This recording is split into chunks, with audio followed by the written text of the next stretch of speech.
In the vast darkness stretching across the North Arabian Sea, a presence moved undetected, silent, invisible, and carrying the weight of a nation's resolve. It was an aircraft few had ever seen in person, and even fewer had been cleared to speak about. The B-21 Raider, the United States' newest and most secretive strategic bomber, was crossing a threshold that no pilot, no general, and no adversary could afford to misunderstand. Tonight, it wasn't participating in a test. It wasn't flying a training circuit. It was going to war. This is the story of the night, a single aircraft, shaped by decades of classified research, trillions in research ecosystems, and lessons paid for in blood across battlefields from Kosovo to Kandahar, was sent into a region where American air power had not dared enter directly for years. This is the story of the first combat use of the B-21 Raider and the geostrategic shockwave that followed. For months leading up to the strike, the Middle East simmered with tension beneath what appeared to be routine geopolitical friction. Iranian missile units had increased their readiness. Satellite imagery revealed new underground facilities, structures dug deep into the mountainsides of western Iran, networks of tunnels large enough to hide ballistic missiles capable of reaching Europe.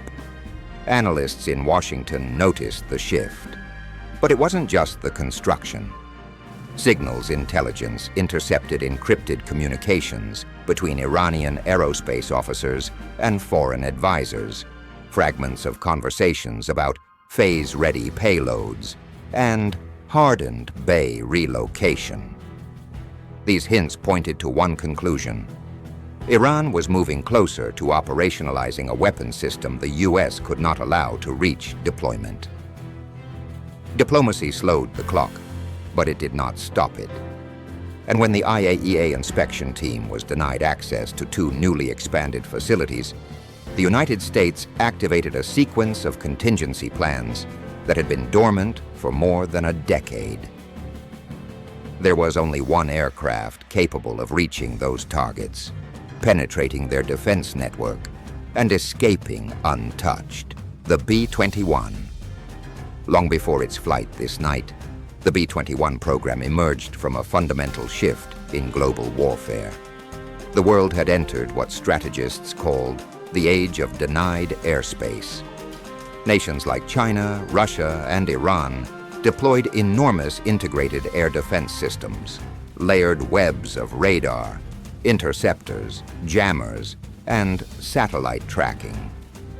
In such environments, even the world's most advanced fighter jets risked being detected, tracked, and eventually shot down. The U.S. needed a weapon that wasn't just stealthy. It needed something categorically different. A bomber with a radar signature small enough to appear as a bird on long-range arrays. A machine capable of penetrating thousands of miles of the world's densest air defenses. A system that fused AI-guided mission profiles, adaptive camouflage against radar frequencies, and next-generation materials engineering. The B-21 was that answer. Its existence was a reminder. Even in an era of drones and hypersonics, invisibility remained the deadliest advantage. The strike authorization came through encrypted channels at 1740 Eastern Time. A brief message, only 4 lines long: execute Operation Black Dusk. Primary and secondary targets locked. Authorization, presidential. Window closes in 4 hours. There was no public announcement, no televised briefing. Only a handful of officials in the Pentagon and Strategic Command knew that the most advanced aircraft ever built was preparing to launch a mission that could reshape the geopolitical future of an entire region. The target, a fortified underground complex believed to house Iran's latest generation missile systems, protected by 200 feet of reinforced rock and an air defense grid rivaling that of Moscow. No conventional aircraft could reach it. No cruise missile could guarantee penetration. But the B-21 could deliver the GBU-57 Massive Ordnance Penetrator. a 30,000-pound hardened weapon designed to punch through layers of earth and concrete before detonating deep underground. Tonight, that weapon would be tested in a real war zone for the first time since its development. As night settled over a forward operating U.S. base, its location still classified, the B-21 stood on the runway, illuminated only by starlight and the faint glimmer of maintenance crew headlamps. The aircraft's surface absorbed light instead of reflecting it, rendering its edges nearly invisible even at close range. Ground crew moved around it like surgeons around an operating table. Quiet, coordinated, aware that every step was being taken around one of the most sensitive pieces of technology on Earth. The engines spooled up with a hum so soft, it barely carried across the tarmac. At 23:14 local time, the Raider began rolling. 100 tons of precision engineering accelerated forward.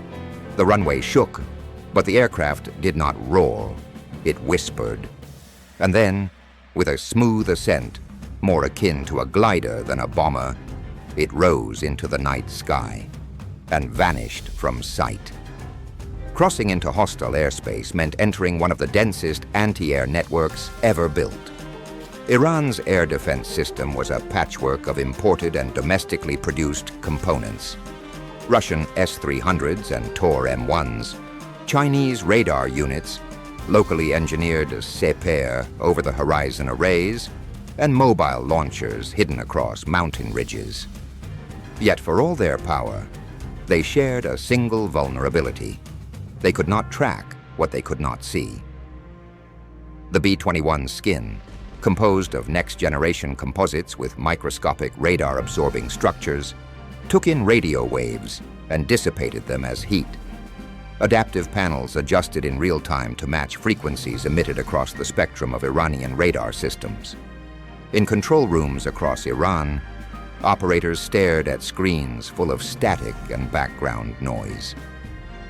Nothing appeared unusual, but a ghost was passing overhead. Satellite reconnaissance had mapped the target, a subterranean complex dug into the Zagros Mountains, protected behind layers of reinforced concrete, seismic dampeners, and redundant power systems. The U.S. intelligence community believed the site was designed to survive. Conventional bunker busters, ballistic missile strikes, cyber disruption, even tactical-level EMP attacks. The GBU-57 was the only weapon capable of reaching its core. The B-21 approached the launch zone at an altitude that would seem impossible for a bomber, high enough to give the weapon maximum kinetic energy, low enough to avoid the faint radar coverage that looked skyward for hypersonic threats. The aircraft slowed, its bomb bay doors opened without a sound, and then the weapon dropped. A 30,000-pound spear of hardened steel began its descent. It would take 43 seconds for it to reach the mountain. At 700 miles per hour, the GBU-57 struck the mountain's outer layer and kept going. Sensors deep within the weapon measured resistance, earth, rock, concrete, and adjusted detonation timing accordingly. 6 seconds passed, 7, 8, then hundreds of feet inside the mountain, the warhead detonated. Satellite imagery captured a faint bloom rising from the mountainside. Seismic sensors across the region registered the shock. Lights in nearby towns flickered. But underground, within the complex, the devastation was total. Blast waves ricocheted through tunnels built to withstand earthquakes. Superheated air collapsed chambers the size of warehouses. Power conduits, control rooms, and storage bays ruptured. Within 3 minutes, the mountain complex, years in construction, shielded by the best engineering Iran possessed, was no longer functional. Iranian radar finally registered something. But it wasn't the bomber, it was the shockwave bouncing through air and stone. Commanders scrambled, believing that perhaps a missile or drone swarm had penetrated their defenses. air defense batteries activated across the western provinces. Flares lit up the sky. Fighters scrambled. But there was nothing to shoot at. The B-21 was already 200 miles away, heading toward international airspace. Its radar signature remained indistinguishable from noise. In Tehran, officials rushed into emergency meetings, but they had no intercept footage, no radar tracks, not even a thermal trail. It was as if the mountain had simply exploded on its own. The message was unmistakable. There was no defense against something you could not see. News agencies across the world woke up to seismic readings, satellite footage, and speculation. In Washington, officials issued a carefully worded statement acknowledging a precision strike against an imminent threat. In Europe, analysts debated the implications of a bomber capable of penetrating modern air defenses with impunity.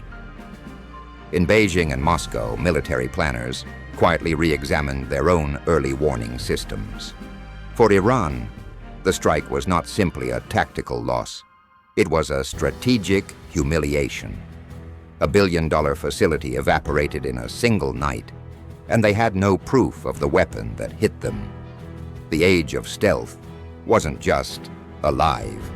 It had evolved beyond anything the world had prepared for. Hours later, before dawn touched the horizon, the B-21 descended toward its home base. The bomber touched down with the same silence it had taken off with. Technicians swarmed the aircraft, not cheering, not celebrating, operating with the quiet understanding that the world had changed during the plane's time in the air. Mission data was downloaded. Telemetry was reviewed. Engineers confirmed what everyone in the classified briefing room already knew. The aircraft had never once been detected. The strike proved something U.S. planners had predicted, but few adversaries had truly believed. In an era dominated by drones, satellites, and hypersonics, stealth remained king. The B-21 was more than a bomber. It was a message that the United States retained the ability to strike anywhere on Earth at any time, without warning. A weapon that could erase a battlefield before a war even officially began. Its existence forced every nation, not just Iran, to confront a new strategic reality. There would always be one more weapon they couldn't see, one more aircraft they couldn't track, one more threat they couldn't stop. This was not the beginning of a new arms race. It was the continuation of one that had never truly ended.